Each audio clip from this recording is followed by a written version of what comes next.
There are moments in life when silence weighs heavier than words, when your heart is chained by the memory of mistakes, failures, or the judgment of others. Shame is that silent executioner. It does not strike loudly, but instead suffocates slowly. It convinces you that you are unworthy, that you are defined not by your strength but by your wounds. And in this quiet prison, many surrender their identity, letting shame dictate their choices, their relationships, even their dreams. But let me ask you this: who benefits when you remain silent? Who profits when you bow your head and carry the burden of shame like it is your destiny? Certainly not you. The truth is, shame was never meant to be your master. It is a weapon forged by those who fear your potential. The moment you dare to confront it, the moment you strip it of its disguise, you begin to reclaim what was always yours. Your identity, your dignity, your power. Shame can only survive if you feed it with your silence. Break that silence, and you will break its hold. Shame is a master of disguise. It convinces the heart that its presence is absolute, that it carries a power greater than any will or any strength you may hold within. It whispers in the hidden corners of your mind that you are not enough, that your mistakes define you, that every eye upon you sees only your weakness. But here lies the illusion. Shame has no power except the one you willingly surrender to it. It does not command armies. It does not build walls. It cannot chain your body. Its only battlefield is the mind. And if you give it permission, it paints your identity with its poison. It tricks you into believing that judgment is constant and that others are your prison guards. But in truth, most people are far too consumed by their own fears to hold you in chains. Shame thrives not because it is mighty, but because it convinces you that you are powerless. The weight of shame grows when you accept it as your nature rather than as a passing shadow.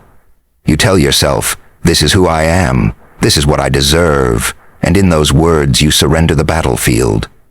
But in reality, shame is nothing more than a mask thrown over your face.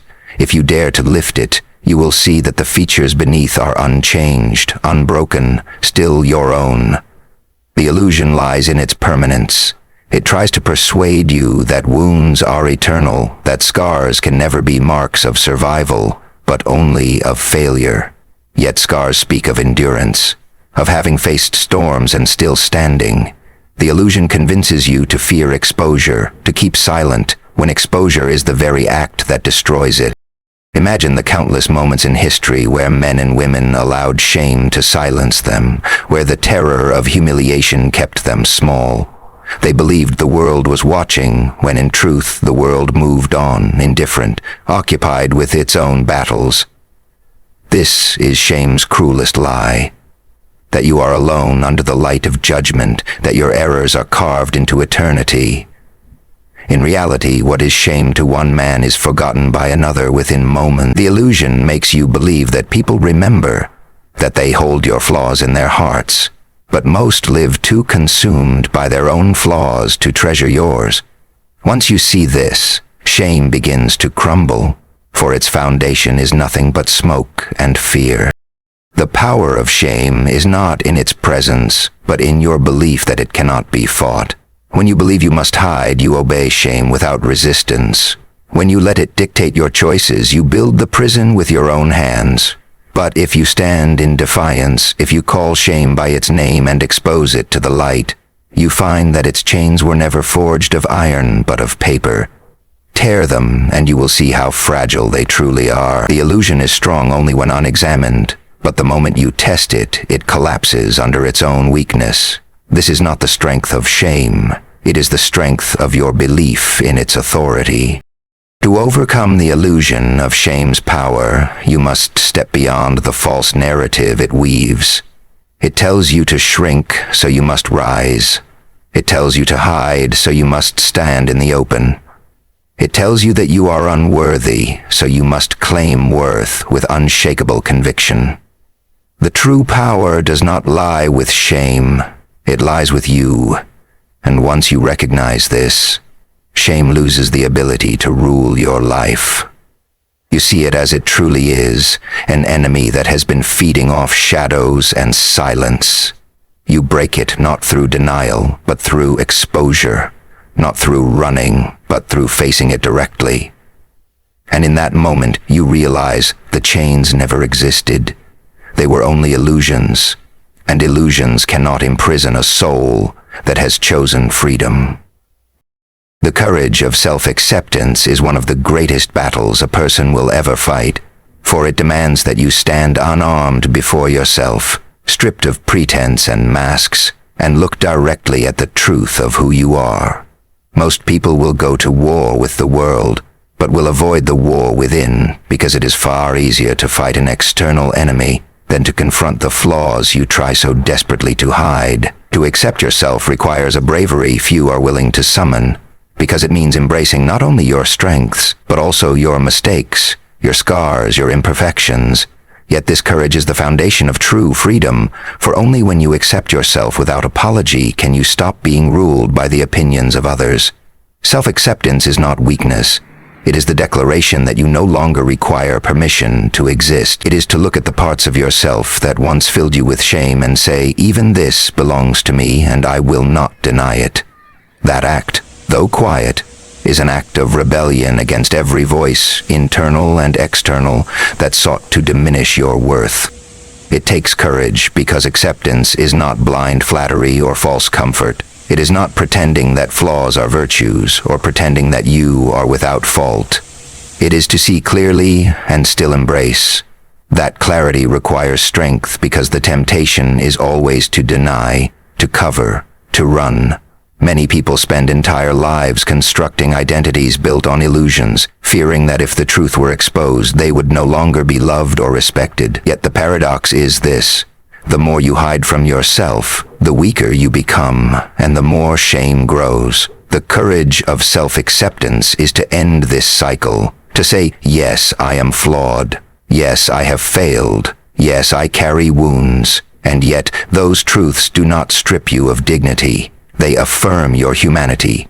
Courage allows you to see your imperfections not as chains, but as stepping stones, each one part of the path that shaped the person you are today.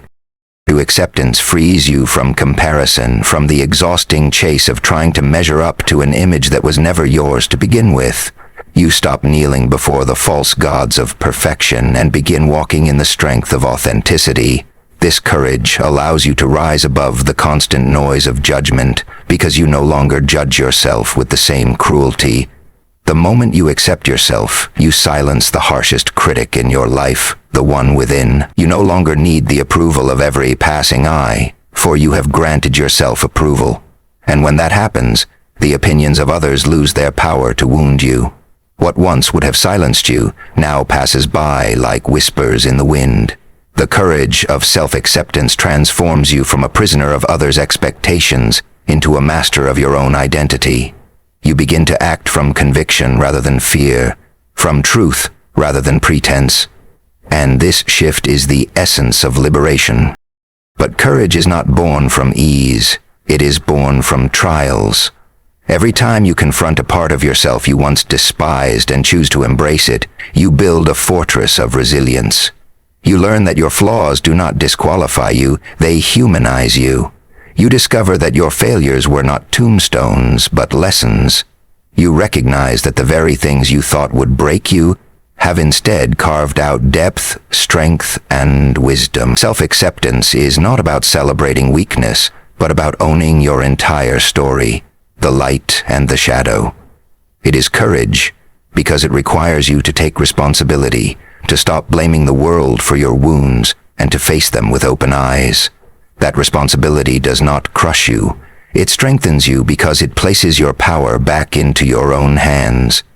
The courage of self-acceptance is not the end of struggle, it is the beginning of mastery, for you cannot command a world when you are still enslaved by your own reflection. Once you dare to accept yourself fully, the world loses its ability to dictate your value.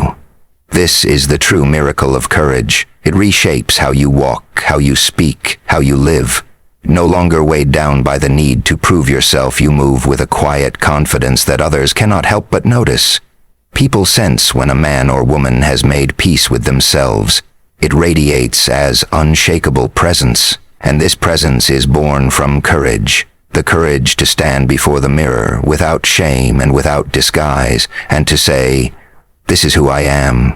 This is my story, and I will not apologize for it."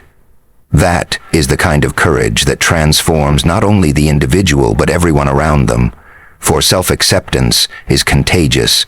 It gives others permission to do the same. The courage of self-acceptance is therefore not only a gift to yourself, but a weapon against the chains of shame, an act that reclaims identity, power, and freedom. The rebirth of identity is not a gentle process. It is a tearing away, a burning of the old skin, a resurrection born from fire. Identity is often lost beneath layers of shame, fear, and the expectations of others. Over time, you forget who you were before the world told you who to be. You wear masks for acceptance. You silence your truth for approval. And you trade authenticity for the fleeting comfort of belonging. But when you decide to rise from the ashes of shame, a rebirth takes place. It is not about returning to who you once were, but about becoming who you were always meant to be. Rebirth is violent because it shatters illusions. It demands that you kill the false self you constructed out of fear. And yet, in this destruction there is creation, an emergence of identity that is no longer borrowed from others, but owned fully and unapologetically. This is not just survival, it is sovereignty. The rebirth of identity comes with pain because it requires loss. You will lose the comfort of the old lies, the familiarity of the masks, the false security of playing small. Many cling to their shame because it is familiar. It becomes a cage they have learned to decorate. But to be reborn, you must be willing to leave behind that cage and step into the unknown, even if the unknown terrifies you. This is why so few are truly reborn, because it feels like death.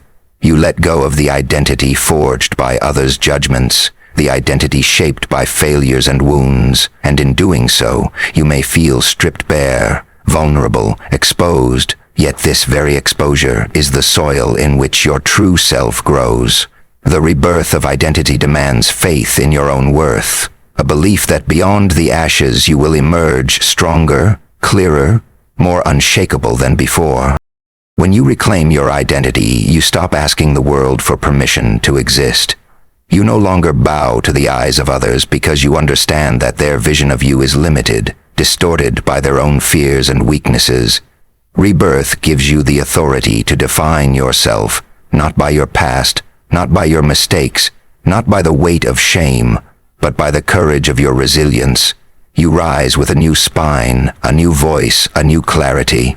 What once felt like weakness transforms into strength. What once felt like chains becomes armor. In this new state, you are untouchable not because the world has changed, but because you have. Identity reborn is not fragile, it is forged. It does not beg for recognition, it commands it. And when others sense that unshakable conviction, they can no longer dictate your path. The rebirth of identity is the reclaiming of sovereignty over your life. Rebirth does not mean perfection, nor does it mean the absence of flaws. Rather, it means embracing your flaws as part of the design. A person reborn does not deny their wounds. They wear them as proof of endurance. Rebirth is not about escaping the past, but integrating it, using it as the foundation for a stronger, more authentic self. When you are reborn, you no longer run from the mirror. You face it with pride, even in the knowledge of imperfection. And in doing so, you break free from the tyranny of shame, which thrives on denial and silence. The reborn identity has no need to hide, for it has already walked through fire and emerged alive. That survival itself is the source of power. The reborn individual does not crumble under judgment, because they have already judged themselves, accepted themselves, and risen above the weight of condemnation. In the rebirth of identity lies freedom. It is the freedom to live without apology, to speak without fear, to move through the world with a presence that cannot be ignored. Others may try to drag you back into the shadows of your old self, but they will fail because the rebirth has sealed your transformation. You are no longer the prisoner of shame, no longer the puppet of expectation. You are your own authority, your own standard, your own truth. This kind of freedom is rare, for it can only be claimed by those who are willing to endure the fire of transformation. Yet once you claim it, no power on earth can take it away from you. The rebirth of identity is the final triumph over shame, the ultimate reclamation of self, the moment when you no longer simply exist. You live as your true and unshakable self. When we strip away the illusions of shame, when we summon the courage to accept ourselves, and when we rise into the rebirth of identity, we begin to see that the battle was never with the world, but with the prisons we allowed within our own minds. Shame thrives only in silence and in shadows, convincing you that you are weaker than you are. But the truth is that it has always been a ghost without substance. The moment you expose it, the moment you deny it the power to define you, it collapses. The chains were never iron, they were illusions, and illusions cannot hold a will that has chosen freedom. Self-acceptance, then, becomes the sword you carry, the shield that guards your spirit. To look at yourself, flaws and all, and still embrace what you see is not weakness. It is the highest act of strength. It is the declaration that you will no longer betray yourself for the comfort of others, that your story is yours to own, not to be erased or rewritten by judgment. And in that defiance, you begin to rise from the ashes. Rebirth is the natural consequence of this victory. It is not a gentle process, nor is it meant to be. It demands that you let go of the masks, the roles, the identities that were forced upon you by shame or fear. It feels like loss at first, but what you are losing was never yours to keep. What emerges in its place is the identity you were always meant to claim, the self that moves without apology, that lives without begging for approval, that carries scars not as marks of weakness but as proof of survival. In this state, you are no longer hostage to the eyes of others. You are no longer silenced by judgment. You stand as your own authority, your own measure of worth. And when you carry yourself in such a way, the world cannot help but recognize a presence that cannot be shaken. The path is difficult, yes. It requires courage, resilience, and a willingness to face discomfort that many spend lifetimes avoiding. But those who walk it discover the treasure that lies beyond, the treasure of freedom, dignity, and true power. To overcome shame and reclaim your identity is to take back everything that was stolen from you by fear, everything that was buried under silence.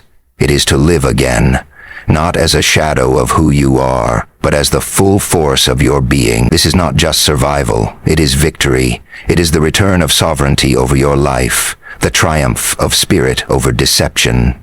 And once you have claimed it, nothing and no one can ever take it away. Thank you for listening. May strength guide your steps, may courage fill your heart, and may you walk forward unshaken by shame. God bless you.